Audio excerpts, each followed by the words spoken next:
یہ حکیم لقمان کون تھے جن کا ذکر قرآن حکیم کی سورہ لقمان میں آیا ہے؟ کیا یہ پیغمبر تھے یا پھر اصحاب الکہف کی طرح عام اولیاء اللہ میں سے ایک ولی تھے؟ یہ حکیم وہ آپ والا حکیم نہیں ہے جو ڈاکٹر حکیم والا ہوتا ہے.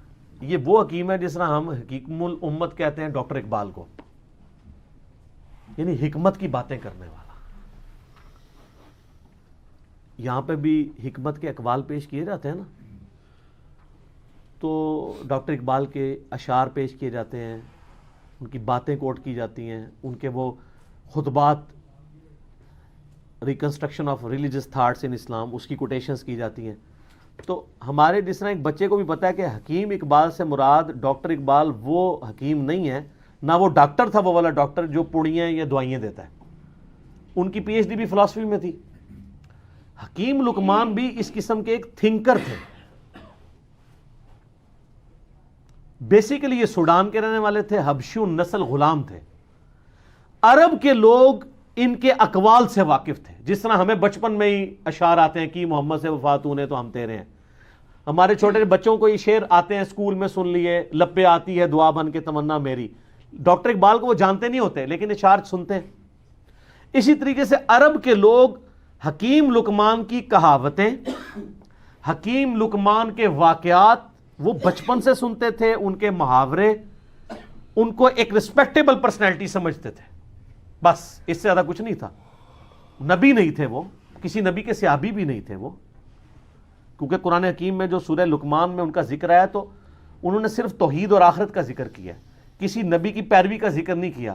ورنہ یہ نبی پہ واجب ہوتا ہے کہ جب وہ دین سکھا رہا ہوتا ہے تو وقت کے پیغمبر کی پیروی کا حکم دیتا ہے.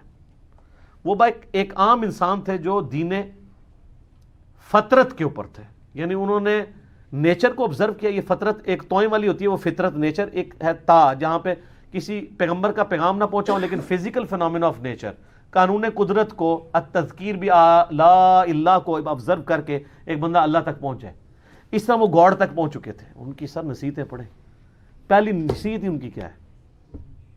یا بنی لا تشرک باللہ ان الشرک لظلم عظیم. اللہ نے بیسیکلی مشرکین عرب کو کہا کہ جس حکیم لقمان کو تم اتنا بڑا بزرگ سمجھتے ہو، اس کی باقی کہاوتیں تو سنی ہوئی ہیں، جو اصل اس کی بات ہے کہ اس نے کہا تھا شرک نہیں کرنا، تو تم شرک کا اڈا یہاں پہ کھولے بیٹھے ہوئے ہو کعبے میں. یہ حکیم لقمان کی تمہیں نصیحت نہیں پتا. جس طرح ہم ناسبیوں کہتے ہیں کہ بخاری مسلم میں رفع الیدین کی حدیثیں ہیں تو آل امیہ کے خلاف بھی ہیں، تو یہ حدیثیں نہیں ماننی تم نے. الزامی جواب، اینٹی وینم پھکی کے طور پہ. تو یہ سورہ لقمان اس لیے ان کو ایڈریس کرتی تھی. وہ بچپن سے جانتے تھے کہ حکیم لقمان بہت دانا تھا، بہت عقل مند شخص تھا. تو عقل مند شخص توحید کی دعوت دینے والا تھا، اس کی توحید کی نصیحت تو تم نے بھلا دی ہے، شرک کا اڈا بنایا ہوا ہے کعبے کو. تو اللہ تعالیٰ نے اس لیے ان کے نام پہ سورت رکھی. حبشی النسل تھے، موٹے ہونٹ. حبشی کس طرح کا ہوگا؟ یہ تو آپ کا کرائٹیریا ہے نا، خوبصورت شکل ہو، ناک باریک ہو، ہونٹ پتلے ہوں. اللہ کے نزدیک تو مسلم شریف کی حدیث ہے اللہ تمہاری شکلوں اور مال کو نہیں دیکھتا، دلوں اور اعمال کو دیکھتا ہے. تو شکلوں کو کیوں دیکھے؟ شکل بنائی کس نے؟ اللہ نے. تو اس نے شکل کو کیوں دیکھنا ہے؟ اعمال کا اختیار آپ کو دیا، اس لیے آپ کے اعمال کو دیکھتا ہے. دل میں اچھائی اور برائی کی تڑپ اور اس کو ایگزیکیوٹ کرنا، اس کا اختیار اس نے آپ کو دیا، اس لیے اس کے اوپر جج کرتا ہے. تو حکیم لقمان کے بارے میں آپ کو اسلام کی جو پہلی تفسیر ہے نا ابن جریر کی، امام طبری جنہیں کہتے ہیں، المتوفا 310 ہجری، انہوں نے تفسیر ابن جریر لکھی ہے. ابن کثیر نے المتوفا 774 ہجری، انہی سے اکثر چیزیں کاپی کی ہیں. تو آپ سورہ لقمان کے تعارف میں جائیں گے، انہوں نے حکیم لقمان کے کافی واقعات لکھے ہوئے ہیں کہ یہ کتنا دانا شخص تھا اور کس طرح یہ اصلاح کرتا تھا. ایک دفعہ ان کے آقا نے ان کو کہا، ایک بکری دی اور کہا ذبح کر کے اس بکری کے سب سے بدترین جو پارٹس ہیں نا وہ لے آؤ. تو انہوں نے بکری ذبح کی، زبان اور دل اٹھا کے لے آئے. اب پھر ایک بکری اور مالک نے دی اور کہا اس کے سب سے بہترین پارٹس لے کے آؤ. پھر زبان اور دل اٹھا کے لے آئے. مالک نے کہا کہ یہ کیا؟ انہوں نے کہا یہ زبان اور دل اگر ٹھیک ہو جائے نا انسان کا تو اس سے بہتر اعضاء کوئی نہیں ہے، اور اگر زبان اور دل ڈی ٹریک ہو جائیں تو ان سے برا کوئی عضو بھی نہیں ہو سکتا. یہ جناب حکیم لقمان تھے. تو اللہ تعالیٰ نے مشرکین عرب کو کہا کہ ان کی توحید کی نصیحتیں، پھر آخرت میں پیشی کی نصیحتیں. حکیم لقمان کی نصیحتوں میں میرا پورا لیکچر ہے، مسئلہ 177.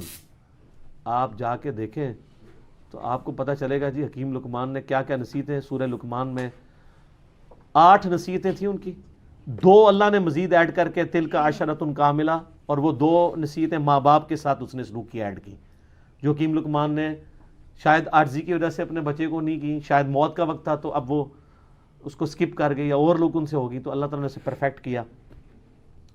ان نصیحتوں سے کئی آئیڈیا نہیں ہوتا کہ انہوں نے وقت کے پیغمبر کی پیروی کا کہا ہو. اس سے لگتا ہے کہ وہ ایک ایسے شخص تھے جنہوں نے فزیکل فینومینا آف نیچر کو آبزرو کر کے خدا تک پہنچ چکے ہوئے تھے کہ اس کائنات کا ایک کریٹر ہے، اور Allah is the only explanation of all the physical phenomena in this world.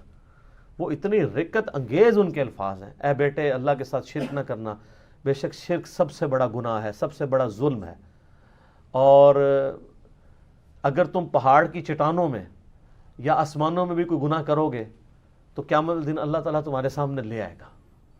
اچھا آسمانوں میں کس نے گناہ کرنا تھا؟ اس زمانے میں تو اڑتا تو کوئی بھی نہیں تھا، لیکن آج آپ کی ساری اسمگلنگ پاکستانی ایئر ہوسٹس جو کر رہی تھیں اور جو کچھ باقی معاملات ہوتے ہیں وہ آسمانوں میں ہی گناہ ہو رہے ہوتے ہیں. تو وہ یہ نہ سمجھیے گا انہوں نے زمین پہ گناہ نہیں کیا، آسمانوں میں، قرآن میں لکھا ہے آسمان میں بھی کوئی گناہ کرو گے اللہ تعالیٰ لے آئے گا قیامت والے دن.